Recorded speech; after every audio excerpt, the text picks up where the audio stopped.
There exists a world, hidden from our sight, deep beneath the ocean's surface. It's a realm of immense pressure and perpetual twilight. Here, remarkable creations glide silently through the abyss. These are the nuclear submarines. Not merely vessels, self-contained ecosystems, metallic leviathans powered by the heart of an atom, unlike predecessors that relied on diesel engines and needed to surface for air. These titans can remain submerged for months. Nuclear reactors provide virtually limitless power. They generate oxygen from seawater. They purify their own water. Independent worlds, prowling the depths on missions of strategic importance. The fundamental challenge of resupplying a submarine at sea is one of geography and secrecy. The ocean is vast. These vessels operate in remote, unpredictable corners. They're not waiting conveniently just off the coast. They're thousands of miles from the nearest friendly port. Getting supplies to the right place at the right time is the first and most formidable hurdle.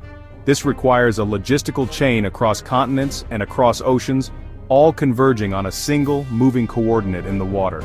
The supplies themselves, fresh milk letters from home-sensitive electronic components, bulky mechanical parts must be gathered, packed, and transported with meticulous care. We're not simply talking about crates of dry goods. The entire operation hinges on communication, a whisper from the deep.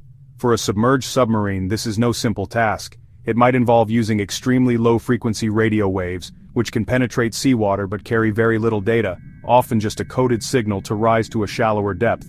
Once there, more complex data detailing its specific needs, from food to critical parts, is transmitted through secure, encrypted channels. This initial signal sets a massive logistical chain in motion. On land, a specialized supply ship, often a replenishment oiler or a dedicated submarine tender, is prepared. These aren't ordinary cargo vessels, they are floating warehouses crewed by specialists. On its decks, a carefully curated cargo is loaded. These are meticulously packed pods containing everything from vital spare parts to fresh food and medical provisions. Perhaps most importantly, they carry mail from home, a priceless link to the outside world that provides a crucial boost to crew morale. With its cargo secured, the ship sails to a pre-arranged rendezvous point. This isn't just a random coordinate. It's a carefully calculated water box in the vastness of the ocean, chosen with extreme care.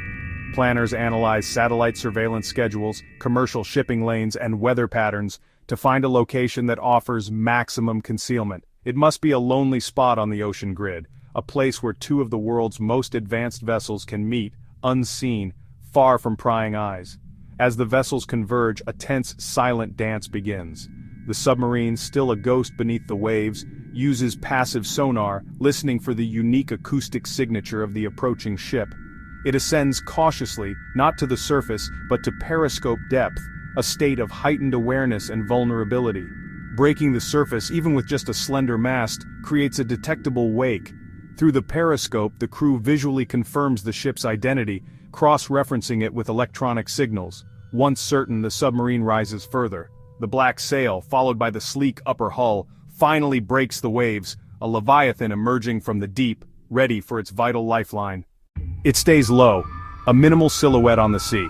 The surface ship must approach with immense skill. It maneuvers alongside the partially submerged submarine. They do not physically dock. They keep a close but safe distance, often linked only by lines. Crews on both decks stand ready in safety gear, movements practiced and efficient.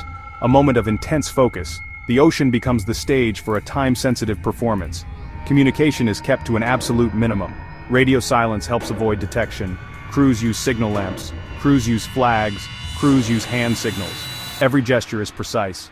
Captains work in perfect harmony, anticipating movements and reacting to wind and current. This careful choreography keeps the surface giant and the deep phantom operating safely together. Narrator: beyond the machinery and the impressive technology, the success of any resupply mission rests entirely on the human element. In the vast, unpredictable expanse of the ocean, where a single miscalculation can have cascading consequences, it is the steady hands, sharp eyes, and clear communication of the crew that truly define the outcome. Automation and advanced systems provide the tools, but human judgment and adaptability are the irreplaceable forces that guide them. Narrator: this intricate ballet of steel and sea demands extraordinary teamwork. Narrator: it's a synchronized effort that must flow seamlessly within the submarine's confined spaces, across the windswept decks of the supply ship, and most critically, between the two vessels. Narrator. This doctrine of interoperability was forged in the crucible of the Cold War, when the need for nuclear submarines to remain on station for months at a time made at-sea replenishment a vital strategic capability. Today these teams may have never met before, communicating only through secure channels and standardized signals. Narrator. Yet they must operate with a level of trust and cohesion usually reserved for those who have worked together for years. It's a trust built on shared procedure, rigorous training, and the mutual understanding of the mission's importance. Narrator. Every individual is a critical component in this complex machine, from the captain on the bridge, constantly adjusting the ship's position against wind and current, to the sailor on deck, expertly handling a guide rope that weighs hundreds of pounds when taut. Narrator. There are riggers who manage the high-tension lines, signalmen who act as the visual link between the ships, and lookouts scanning the horizon for any potential hazards. Narrator. The entire operation functions like a symphony, with the replenishment officer as its conductor. Every instrument, every person, must play their part with flawless precision and timing. A moment's hesitation or a single missed cue could disrupt the entire performance. Narrator. But the performance begins long before the vessels ever meet. The planning for a resupply is a monumental logistical challenge, orchestrated by a dedicated team on shore. These are the unsung heroes of the fleet. Narrator. Using sophisticated software, logisticians meticulously calculate the submarine's needs. They don't just look at mission duration and reported consumption rates, they analyze predictive maintenance data streamed from the sub's own systems, anticipating which components might need replacement before they fail. Narrator. They manage an inventory of thousands of items, from critical torpedo guidance systems to fresh produce. Narrator.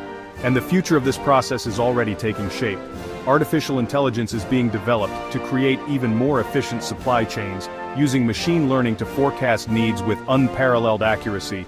Onboard 3D printing of non-critical spare parts is also on the horizon, promising to revolutionize at-sea maintenance by creating components on demand, thousands of miles from the nearest port. Narrator.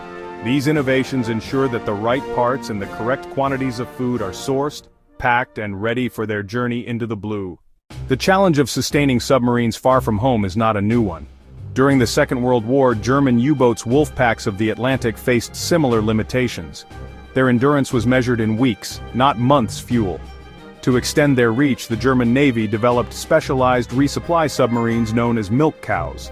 These large, vulnerable U-boats would rendezvous with smaller attack submarines, providing them with fuel, ammunition, provisions. This pioneering effort was fraught with danger. These meetings were prime targets for Allied forces. The advent of nuclear power in the 1950s revolutionized submarine warfare, but the logistical tail remained a critical consideration. Early nuclear submarines still required frequent replenishment of supplies for their crews. The methods were often rudimentary, relying on slow, surface-to-surface transfers that left the submarine exposed for extended periods. The risk of detection was significantly higher. As submarines became quieter and their missions more secretive, the methods for sustaining them had to evolve. The development of dedicated high-speed auxiliary ships and the refinement of at-sea transfer techniques were major milestones. The introduction of helicopters for vertical replenishment was a game-changer, dramatically cutting down the time of vulnerability. Communication systems also became more secure, allowing for better coordination without broadcasting the rendezvous to the entire world. Each innovation was a step towards perfecting the art of the invisible delivery. As we look to the future, the relentless drive for undersea dominance pushes the boundaries of what's possible. The quest to make submarine resupply not just an operational necessity, but a strategic advantage, is paramount. The goal is to make these vital procedures even safer, faster, and above all, more discreet. In the high-stakes world of naval operations, a submarine is only as effective as its ability to remain hidden. Traditional resupply methods, which often require surfacing or approaching a support ship, create moments of extreme vulnerability, brief windows where a silent hunter can become the hunted. Eliminating these moments is the central challenge. One of the most exciting frontiers in solving this challenge is the burgeoning field of autonomous systems. We're moving beyond theory and into practical application. Imagine a coordinated fleet of unmanned surface vessels, or USVs, acting as decoys, while the real delivery is made by a new class of vehicle, the Extra-Large Unmanned Underwater Vehicle, or XLUUV. These are not small drones. They are essentially robotic submarines in their own right, designed for logistics. These robotic milk cows could be dispatched to meet a submarine at a secure, pre-arranged point in the vastness of the deep ocean. The technical hurdles are immense, requiring breakthroughs in long-range, low probability of intercept underwater communication and autonomous navigation through complex, shifting undersea environments. The transfer itself would be a marvel of engineering. One submerged vessel docking with another, using robotic arms and specialized umbilicals to pass fuel, data, and supplies, all without either ever having to break the surface. This would represent the ultimate in stealthy replenishment. By completely removing the vulnerable surface element from the equation, the submarine remains cloaked in its three-dimensional sanctuary, its operational tempo and unpredictability preserved. But what if the need for resupply could be reduced in the first place? This is where advances in additive manufacturing, commonly known as 3D printing, hold immense promise. The concept is revolutionary, turning the submarine itself into a mobile fabrication workshop. When a critical component fails, a pump impeller, a valve housing, the crew could access a digital blueprint and print a new one on demand, deep beneath the waves. Using techniques like metal sintering, they could create parts with the strength and tolerance to withstand the immense pressures of the deep.